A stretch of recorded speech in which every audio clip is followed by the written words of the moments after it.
नमस्कार, मैं हूं आपके साथ जसप्रीत कौर। देश दुनिया की तमाम खबरों के लिए देखते हैं ताबड़तोड़ 50।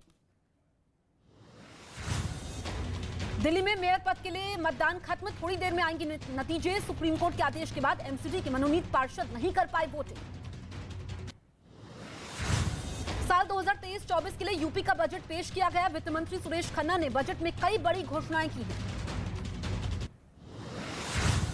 मुख्यमंत्री योगी आदित्यनाथ ने 2023-24 के बजट को आत्मनिर्भर यूपी की नींव को प्रस्तुत करने वाला बजट बताया। कहा, पीएम मोदी से मिला मार्गदर्शन, यूपी देश में $1 ट्रिलियन इकोनॉमी में मील का पत्थर साबित होगा।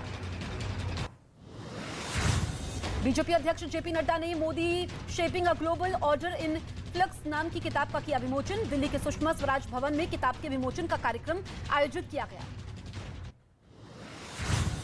नागालैंड में चुनावी रैली को संबोधित करेंगे बीजेपी अध्यक्ष जेपी नड्डा। नागालैंड में 27 फरवरी को होना है मतदान। बेंगलुरु में G20 के वित्त मंत्रियों और केंद्रीय बैंक के प्रतिनिधियों की बैठक का उद्घाटन केंद्रीय मंत्री अनुराग ठाकुर ने की शुरुआत। शराब घोटाला के बाद अब जासूसी कांड में घिरे दिल्ली के डिप्टी सीएम मनीष सिसोदिया, गृह मंत्रालय ने दी केस चलाने की मंजूरी। दिल्ली के उपराज्यपाल विनय कुमार सक्सेना ने दिल्ली पुलिस की कार्यशैली पर जताई नाराजगी। दिल्ली पुलिस मुख्यालय में डीसीपी सम्मेलन में उपराज्यपाल ने कहा, सिर्फ सीसीटीवी लगा देने से कानून व्यवस्था नहीं सुधरेगी। यूपी में काबा गाने वाली नेहा सिंह राठौर को यूपी पुलिस ने भेजा नोटिस। 3 दिन में नोटिस का मांगा जवाब। नेहा पर गानों के जरिए नफरत फैलाने का आरोप। हरियाणा के पलवल में भिवानी कांड के आरोपी मोनू मानेसर और अन्य 4 आरोपियों के समर्थन में हुई महापंचायत। बड़ी संख्या में लोग महापंचायत में शामिल हुए। शिवसेना के नाम और चुनाव चिन्ह के विवाद का मामले पर सुप्रीम कोर्ट में होगी सुनवाई। उद्धव ठाकरे गुट ने चुनाव आयोग के फैसले को दी है चुनौती। आज 3:30 बजे होगी सुनवाई। महाराष्ट्र के सीएम एकनाथ शिंदे ने पार्टी की राष्ट्रीय कार्यकारिणी की बैठक में वीर सावरकर को भारत रत्न देने की मांग की। इससे पहले लोकसभा में शिवसेना सांसद राहुल शिवाले ने वीर सावरकर को भारत रत्न देने की मांग की। मोरबी पुल हादसे में गुजरात हाईकोर्ट का बड़ा आदेश। ओरेवा कंपनी को पीड़ित परिवारों को देना होगा 10-10 लाख रुपए का मुआवजा। घायलों को भी 2-2 लाख रुपए देने का आदेश। राजस्थान में पीएफआई के खिलाफ एनआईए का एक्शन जारी। भीलवाड़ा में पीएफआई सदस्य के ठिकाने पर छापेमारी। मौके से मोबाइल समेत संदिग्ध दस्तावेज जब्त। दिल्ली एयरपोर्ट पर एयर इंडिया कर्मचारियों और यात्रियों के बीच बहस। दिल्ली से मुंबई जा रही एयर इंडिया की फ्लाइट में देरी की वजह से भड़के यात्रियों को आया गुस्सा। यूपी के लखीमपुर खीरी में पुलिस ने चीन के एक नागरिक को हिरासत में लिया। चीन के नागरिक पर भारत सरकार के खिलाफ साजिश रचने का आरोप। डीआरआई ने पटना, मुंबई और पुणे से 100 किलो से ज्यादा सोना जब्त किया। पटना से गिरफ्तार किए गए सूडान के 2 नागरिक। तुर्की और सीरिया में भूकंप से पहले की तस्वीरें सोशल मीडिया पर वायरल। भूकंप से कुछ सेकंड पहले आसमान में एक नीले रंग की रोशनी चमकती हुई दिखाई दी। जमीन खिसकने से जम्मू श्रीनगर हाईवे दूसरे दिन भी बंद। मार्ग को बहाल करने के लिए काम जारी। बार-बार पत्थर गिरने से राहत के काम में आ रही है दिक्कत। छत्तीसगढ़ के बिलासपुर में वंदे भारत एक्सप्रेस पर फिर पथराव। ट्रेन के कई विंडो ग्लास टूटे। आरपीएफ ने केस दर्ज कर जांच शुरू की। मुंबई साइबर सेल का बड़ा पर्दाफाश। मुंबई क्लब की सदस्यता दिलाने के नाम पर हाई प्रोफाइल लोगों से करोड़ों की ठगी।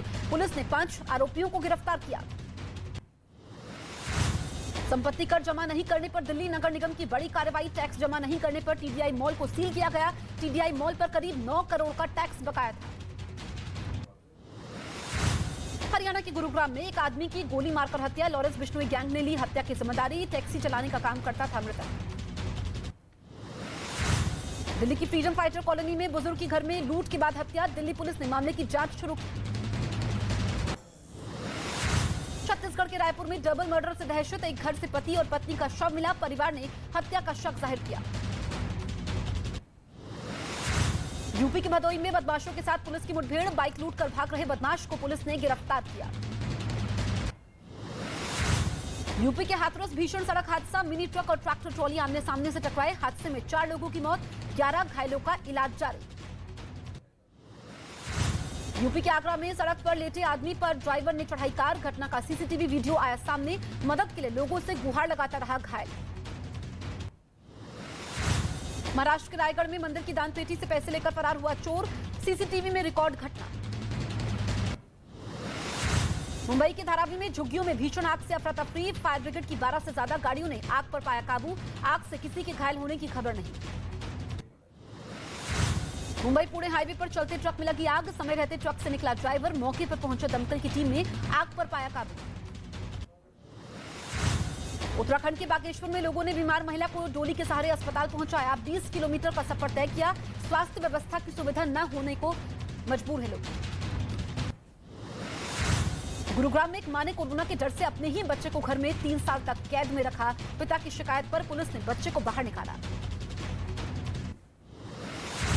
जम्मू में श्री माता वैष्णो देवी भवन में तृप्ति भोजनालय और प्रसाद केंद्र की शुरुआत। भोजनालय शुरू होने से खुश नजर आए भक्त।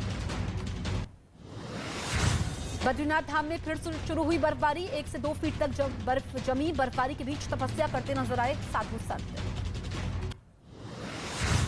लद्दाख में जमी हुई पेंगोंग झील पर पहली हाफ मैराथन का आयोजन। दुनिया की सबसे ऊंची जमी हुई झील पर marathon Guinness book of world record में दर्ज। पाकिस्तान में आतंकी संगठन हिजबुल मुजाहिदीन का प्रमुख आतंकी सैयद सलाउद्दीन को देखा गया। सैयद सलाउद्दीन रावलपिंडी में आतंकवादी इम्तियाज आलम के जनाजे में शामिल हुआ है।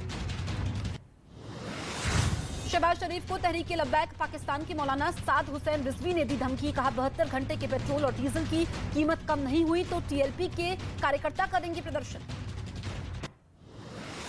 पाकिस्तान के पूर्व पीएम इमरान खान आज से जेल भरो आंदोलन की शुरुआत करेंगे। जेल भरो आंदोलन 22 फरवरी से 1 मार्च तक चलेगा। लाहौर से होगी शुरुआत। चीन के जाल में फिर फंसा पाकिस्तान। सूत्रों के मुताबिक आर्थिक संकट से जूझ रहे पाकिस्तान को चीन ने दिया $700 मिलियन का सशर्त कर्ज। पाकिस्तान और अफगानिस्तान के बीच बॉर्डर बंद होने से व्यापारी परेशान। 6000 से ज्यादा गाड़ियां और ट्रक बॉर्डर पर फंसे। सब्जी और फल के व्यापारियों को सबसे ज्यादा नुकसान। पाकिस्तान के पूर्व पीएम इमरान खान और उनकी पत्नी को एनएबी ने तोशखाना मामले में समन्स भेजा। नेशनल अकाउंटेबिलिटी ब्यूरो ने 9 मार्च को पूछताछ के लिए रावलपिंडी बुलाया। पुतिन के भाषण के बाद बाइडेन ने रूस पर नए प्रतिबंधों का किया ऐलान। पोलैंड की राजधानी वॉर्सो में कहा रूस को चुकानी पड़ेगी यूक्रेन से जंग की कीमत। बाइडेन के यूक्रेन दौरे के बाद शी जिनपिंग ने किया रूस जाने का ऐलान। पुतिन ने रूसी संसद में अमेरिका को दी परमाणु परीक्षण करने की चेतावनी। दक्षिण अफ्रीका में चीन और रूस का साझा युद्ध अभ्यास। चीन और रूस की दोस्ती से नेटो देशों की उड़ी नींद। अमेरिका ने भी चीन को घेरने के लिए ताइवान में मोर्चाबंदी शुरू की। इटली के सैन बियाजो में सूखे का खतरा मंडराया। सबसे बड़ी गार्डा झील में पानी का जलस्तर हुआ कम। ज्यादातर नदियां और झील में भी पानी का संकट गहराया। क्यूबा के जंगलों में लगी भीषण आग। 150 हेक्टेयर इलाके में जंगलों को भारी नुकसान पहुंचा। आसपास फैला काले धुएं का गुबार। मॉस्को में एक होटल में आग लगने से 6 लोगों की हुई मौत। हादसे में 9 लोग गंभीर रूप से घायल। 200 लोगों को सुरक्षित बाहर निकाला गया। अमेरिका के नब्रास्का में कोयला ढोने वाली मालगाड़ी हादसे का शिकार। मालगाड़ी के 31 डिब्बे पटरी से उतरे। हादसे में कोई घायल नहीं। ब्राजील में बाढ़ और जमीन खिसकने से 40 से ज्यादा लोगों की हुई मौत। 2500 से ज्यादा लोग घर छोड़ने को मजबूर हुए। तबाही के बीच राहत और बचाव का काम जारी।